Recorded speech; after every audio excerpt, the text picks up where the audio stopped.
I asked God to guess how many fingers I held up. He said 7. I quickly tucked 2 back in, hoping to embarrass him, but upon closer look, I realized I actually had 7 fingers. I was stunned. God had somehow granted me his omnipotent divine power. Terrified, I turned and ran, only to step right into a puddle. My shoes stayed completely dry. I wanted to leave quickly, but my car wouldn't start for ages. The next second, it fired up on its own. I couldn't believe it, so I ran to a restaurant to test it out. I stared at the tomato soup on the table, spread my hands, and the soup immediately began to boil. Wind whistled past my ears. The soup actually split right down the middle. At that moment, I finally believed it. I truly had become God. Even walking made the wind follow me. With a flick of my fingers, the fire hydrant instantly became a fountain. Any clothes I desired, I could simply close my eyes, and they'd appear on my body. Then, with a casual tap, the price tags burned away. I reveled in this life of freedom until I spotted those who'd bullied me. I strode over arrogantly, demanding apologies, but they started mocking me. One said, if a monkey could crawl out of his butt, then he'd apologize. No sooner had he spoken than his face turned pale. A monkey truly burst from his rear, terrifying his henchmen into scattering. I opened my mouth, spewing countless flying insects. They were bitten and ran everywhere. Then I told the monkey, return whence you came. The bald man's rear blossomed once more. I raced to a high place, summoning fun. Just one day prior, I was merely a loser brimming with negativity. Always stuck in traffic, late for work, finally getting fired by the company. Then beaten up by thugs. Later that night while driving, I slammed into a streetlight. Vehicle, direct, scrapping. I stomped my feet in rage. I couldn't understand why all misfortune fell upon me.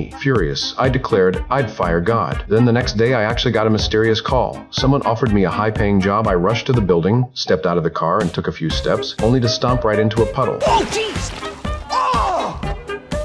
Come on! Look! What is that? What is that? When I got upstairs, I discovered the interviewer was none other than God himself, and the opening scene played out again, making me God's temporary replacement. My crazy life has only just begun.